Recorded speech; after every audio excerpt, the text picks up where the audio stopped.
how far you want to go back with this one, or if you even want to deal with it. But Ronan is going back to a conversation that was started again during your favorite show, the Florida State Show, with the 2001 Canes and the 2013 Seminoles being debated as to who had the better football team.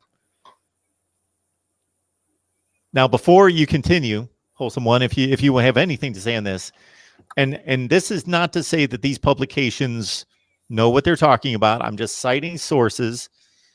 I gave my opinion on it, and I also went to ESPN.com. They had, and they took, you talk about a macro view. They took a history of college football, put everybody on an even playing field. So you're going to evaluate even teams from the 1920s and then all over. You know, they did their 150 top teams in 150 years. So they're not saying, okay, well, there's no way a team in 1940 could compete with a team from 2010. They weren't doing any of that. Just basically, these are the teams that dominated the most. So they still had that 2001 Miami team at like 6th or 7th all time. And they had that 2013 Florida State team at like number 30. And then Bleacher Report was looking more at just, okay, we know what teams had the size, the speed, the NFL capabilities, and then showed it on the field. They had, I don't know how far back they were going, like 1980, something like that. They went, that 2001, this is Bleacher Report, went 2001 Miami number 1, and the 2013 Florida State team was like, I don't even think they ranked them. And it's funny to me because I don't even think they're in the same ballpark. I really don't. You can't take a national championship away from a team. And did they have talent? Yes. Is Jimbo Fisher a top 5 coach in college football then and now? Yes. But even if we just took the fronts, it's not a question. They got a bunch of 6th and 7th round guys on their offensive line. We had first rounders. They got a couple 2nd and 3rd round pick guys on the defensive line. We got first rounders. Their tight end was in the NFL for 6 weeks. We have Hall of Famers on that team. Just come on. I understand it. Mr. Winston was very good. I think that he was one of the must-see players in college football history. Absolutely. He was very dynamic and very unorthodox in his approach. But to even have that discussion, it just doesn't make any sense. I mean, NDSU, we don't argue with Alabama. We're on 2 different levels. We're good for what we do. They're good for what they did. And are they a top 5 team of all time? No, probably top 10. I think 95 Nebraska would kick their butts. But it's like, come on, man. I know it's fun. It's cool when that's your favorite team. But like you guys say to us, don't hold on to the past. And I'll leave what I had to say over there. We don't have to go on with that. We'll move it back up to 2020 because I certainly made points on both sides, but there was no comparison in what the Wholesome One just outlined. And I said the same thing over there. There's no comparison between what the players were at the college level, but then it was proven out over the next 8 to 10 to 15 years in the NFL. And then the other thing, Marcus, what style of ball are we playing? You know, because that 2013 team was right in the tier where, you know, you had a little pro style, but it was moving to a little pistol shotgun. Mostly Big 12 and Pac-12 was all shotgun up tempo. And some of those teams like Auburn and who else was kind of like that in the SEC? Ole Miss to a certain extent with Hugh Freeze. They were doing some things, but it was a completely different brand of ball. You know, and who knows if Miami played with the Hall of Fame wide receivers. Imagine if they would have been able to play in the 4-wide, super up-tempo style of ball. You know, so I think it's a runaround conversation. But like I said, you talk about the fronts in the game, it's not even fair. Who's going to block Vince Wilfork on that offensive line? 7th round guard Mathis? 1st round bust Cam Irving? Come on. Let's just be honest.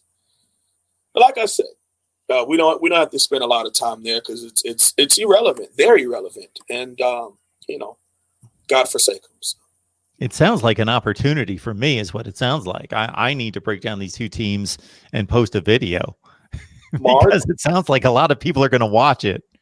We would, but Mark, don't do what you do.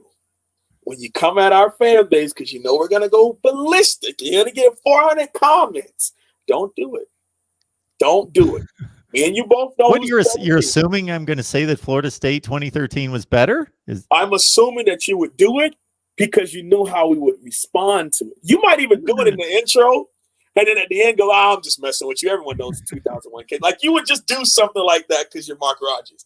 And most of our fan base will watch the first 10 minutes or first 5 seconds and go, this guy, I hate this guy, Mark, and just go crazy in the comment section instead of watching the whole thing.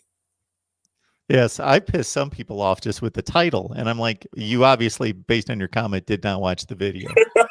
That happens a lot. That happens more often than it should, man. And it's not just the Miami fan. It's just, we're in that age where it's funny because for one of my finals, I had to write, what media can trust? And I just, you have all these different algorithms in college that you find and websites that you can go to with unbiased media. And I basically wrote mine on, there's no such thing as unbiased media. Like, it just isn't.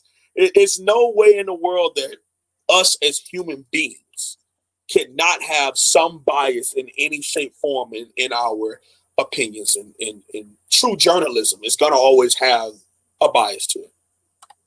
Absolutely. I made that statement the other day because somebody criticized me for something and said, we need somebody who's unbiased, blah, blah, blah. And I went, you know what? You'll never get that because I'm trying as hard as I can to not be biased, but I'm still smart enough and self-aware enough to know I'm still biased. Everybody that's lived is biased. You can't help but be biased. Absolutely. We're all shaped by our upbringing, our background, just how we perceive things, how we look at things.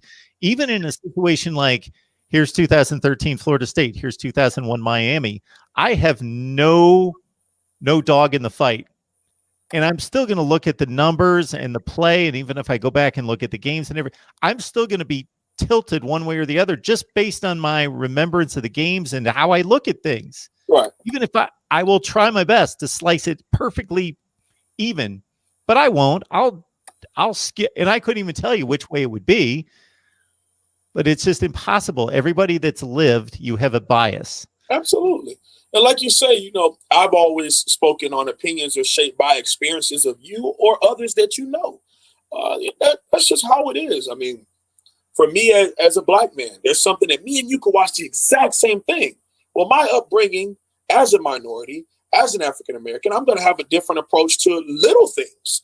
Does that make me right or wrong? No, but I will have a different viewpoint on it. And that's just how it is. I mean, it just is what it is, man. And some people don't want to see that. And I think that's the beauty of us being humans and not computers, is that we all are different shapes, sizes, mindsets, skin tone, melanated, unmelanated. I mean, fat, whatever.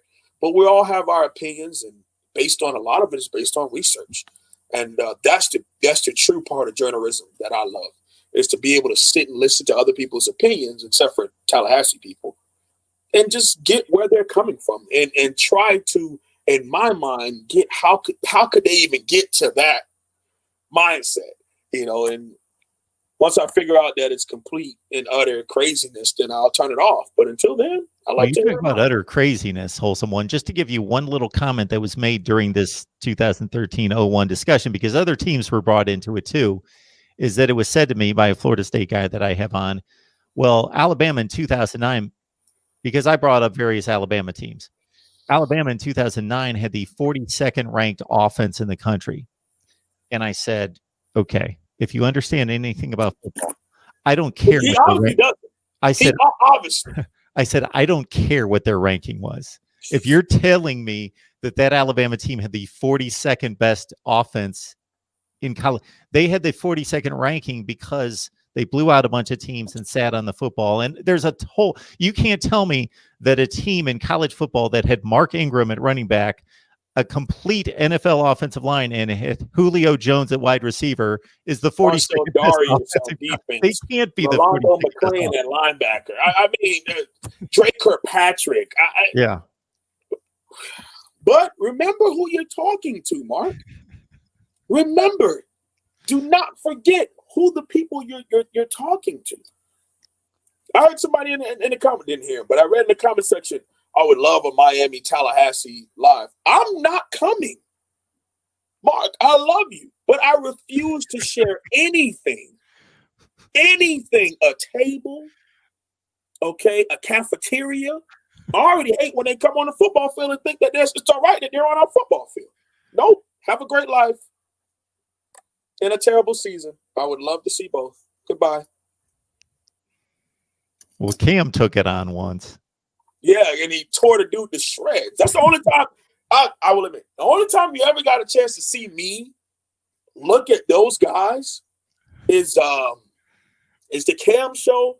And one time it was like I think you even posted it in the Miami YouTube where one of the guys was like tearing us a new one and calling us trash and yada yada yada. And then we ended up beating them. I think that was 2019. We beat them comfortably, but Greg Rousseau just went crazy. But going up into that, he was talking so much smack.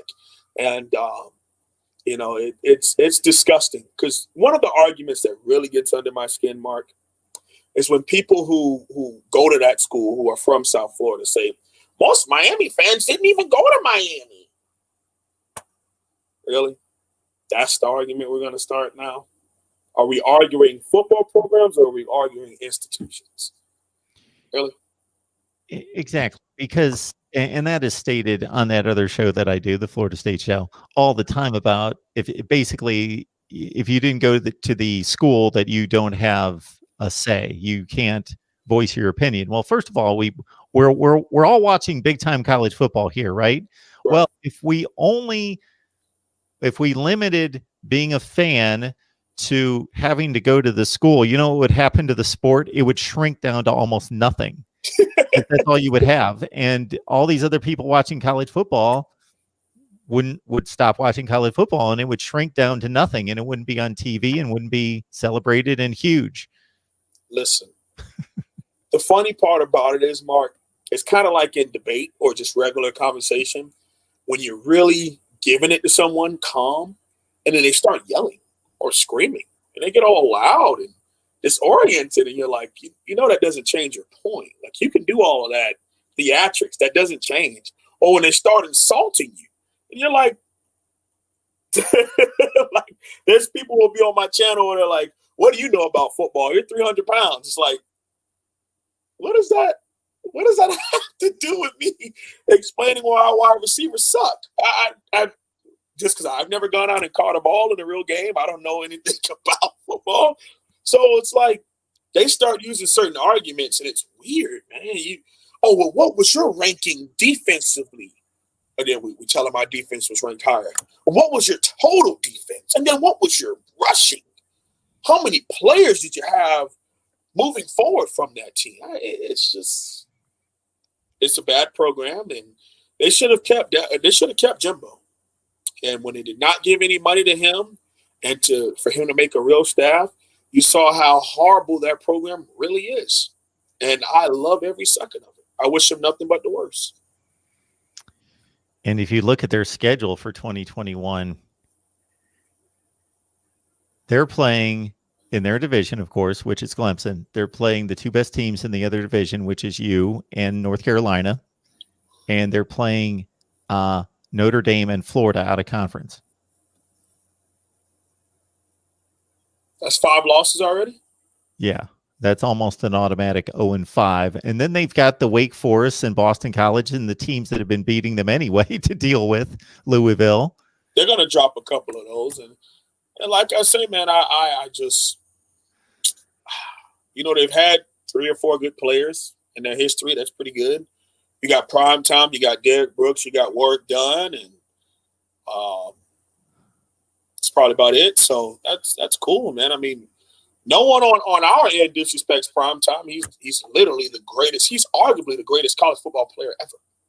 You know, like anyone who hates on Deion Sanders just they don't understand his impact on sports, period, not just college and pro ball, but sports, period.